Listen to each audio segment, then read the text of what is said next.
26 नवंबर 2008, एक ऐसी रात जो हर हिंदुस्तानी के दिल में हमेशा के लिए बस गई। मुंबई, जो इंडिया का फाइनेंशियल कैपिटल है और सपनों का शहर कहलाता है, उस रात एक डरावने ख्वाब का हिस्सा बन गया। लश्कर-ए-तैयबा के 10 आतंकवादियों ने समंदर के रास्ते मुंबई में घुसकर ऐसे कत्लेआम किया जो दुनिया के लिए एक वेकअप कॉल था। आज हम इस अटैक के एक एक पहलू को समझेंगे, कैसे ये प्लान बना, क्यों किया गया और इसका वर्ल्ड के ऊपर क्या असर पड़ा। इस अटैक की planning Pakistan based terrorist organization Lashkar e Taiba ने की थी। उनका मकसद सिर्फ मुंबई को टारगेट करना नहीं था, बल्कि पूरे इंडिया को हिला देना था।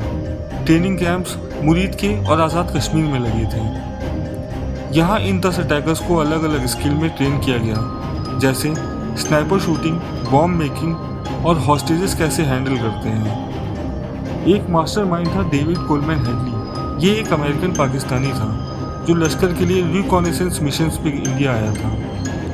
हेडली ने होटल्स, रेलवे स्टेशंस और टूरिस्ट स्पॉट्स के वीडियो बनाए।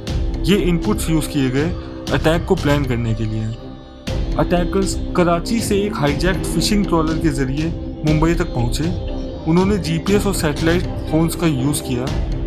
इससे क्लियर होता है कि इनके पास टेक्निकल सपोर्ट और रिसोर्सेज की कमी नहीं थी। 10 अटैकर्स ने अपने टारगेट्स को 4 ग्रुप में डिवाइड किया। सबके पास AK-47 राइफल्स, ग्रेनेड्स और बॉम्ब्स थे।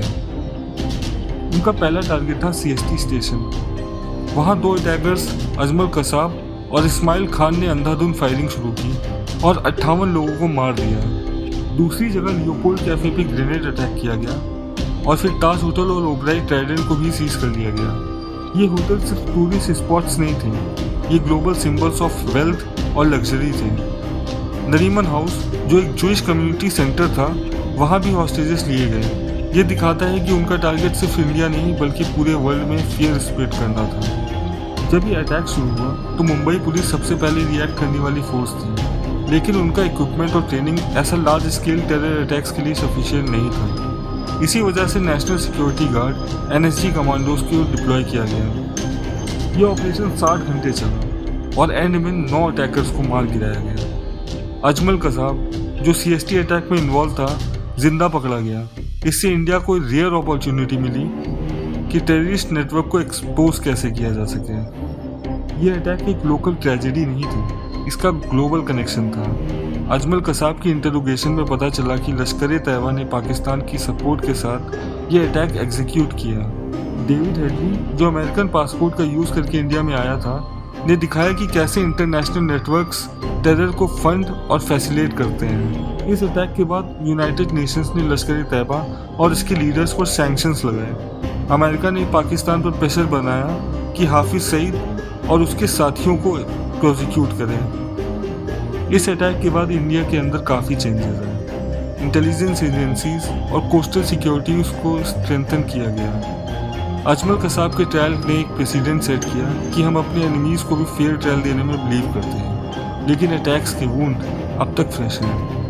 मुंबई के लोग अब भी ताज होटल की रिबिल्ट लेगेसी को एक रेजिलियंस का सिंबल मानते हैं। ये अटैक एक रिमाइंडर है कि टेररिज्म का कोई रिलीजन या बाउंड्री नहीं होता। इसका इम्पैक्ट सिर्फ एक शहर या एक कंट्री तक सीमित नहीं होता। 26/11 के बाद पूरे वर्ल्ड ने काउंटर टेररिज्म कोऑपरेशन पर ज़्यादा फोकस करना शुरू किया, लेकिन अब भी बहुत कुछ करना बाकी है। 26/11 सिर्फ एक अटैक नहीं था, ये एक वार्निंग थी कि दुनिया को टेररिज्म के खिलाफ यूनाइट होना होगा।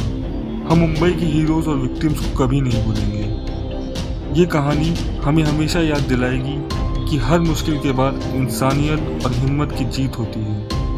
अगर ये वीडियो आपको पसंद आई हो तो please like, share and subscribe करना ना भूलें।